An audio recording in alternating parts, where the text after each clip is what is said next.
बिस्मिल्लाहिर्रहमानिर्रहीम। अस्सलाम वालेकुम स्टूडेंट्स। आज हम ग्राहम्स लॉ ऑफ डिफ्यूजन को काइनेटिक मॉलिक्यूलर थ्योरी की बेसिस पे एक्सप्लेन करेंगे। तो सबसे पहले हम कंसिडर करते हैं काइनेटिक इक्वेशन। काइनेटिक इक्वेशन हमारे पास आ जाती है P V is equal to 1/3 mnc² bar. इसे हम इक्वेशन 1 कर लेते हैं। अब ये हम कहते हैं कि अगर हमारे पास 1 मोल ऑफ गैस है, if we take 1 mole of gas having Avogadro's number of molecules, तो ये जो n है, n किसके इक्वल हो जाएगा?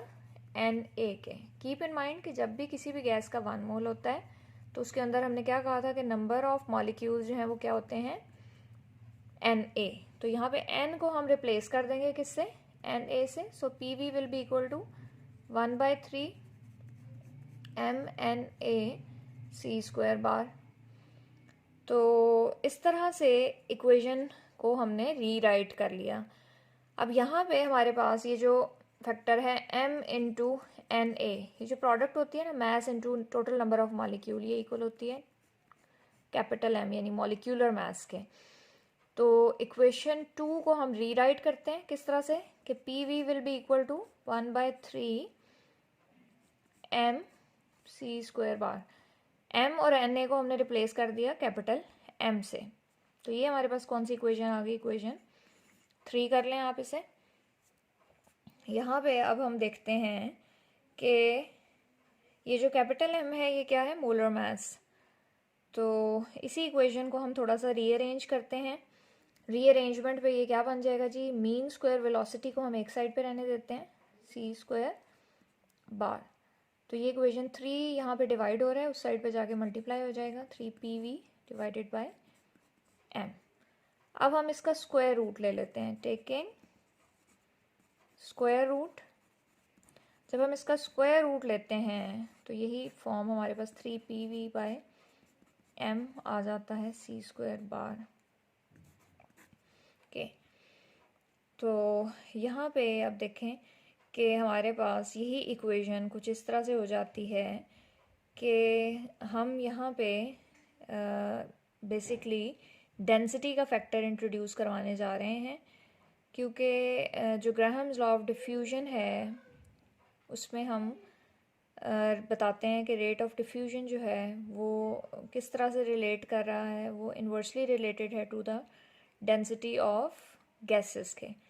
तो यहाँ पे अभी तक हमें देखें डेंसिटी का फैक्टर नज़र नहीं आ रहा है, तो हमने उस डेंसिटी का फैक्टर इंट्रोड्यूस करवाना है। तो उसके लिए हमें नज़र आ रहा है कि वॉल्यूम V/m है यहाँ पे, यानी वॉल्यूम पर मास। तो इसी को हम इस तरह से भी लिख सकते हैं कि 3P डिवाइडेड बाय m/v। तो ये बेसिकली किस तरह से हो जाएगा? 3P divided by d। d कहाँ से आया? m/v is equal to d। ये इसको ज़्यादा आसानी से हम इस तरह से भी आप समझ सकते हैं कि देखें v/m जो है ना वो किसके इक्वल हो जाएगा? 1/d के। तो सिंपली हमने क्या कर दिया है, v/m की जगह 1/d पुट कर दिया है। तो यहाँ पे अब आप देख लें कि v जो था वो क्या था? मोलर वॉल्यूम था गैस का at given condition. Since the root mean square velocity, अब ये जो है ना c² बार मीन स्क्वायर वेलोसिटी, जब इसका हमने रूट मीन वो लिया है, रूट स्क्वायर रूट, तो ये क्या बन गई है? Basically root mean square velocity.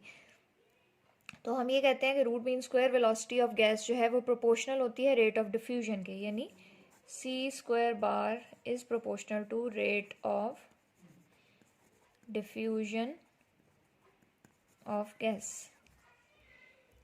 तो यहाँ पे अगर c² बार और r यानी रेट ऑफ डिफ्यूजन का डायरेक्ट रिलेशनशिप है, तो हम यहाँ पे अपनी इक्वेशन में इसकी जगह r पुट कर सकते हैं। हम कहेंगे कि जी r जो है रेट ऑफ डिफ्यूजन वो किसके प्रोपोर्शनल है? इसके 3P/d के। और यही जो है हमारे पास ग्राहम लॉ ऑफ डिफ्यूजन है कि at constant p rate of diffusion किसके प्रोपोर्शनल है? 1/d के।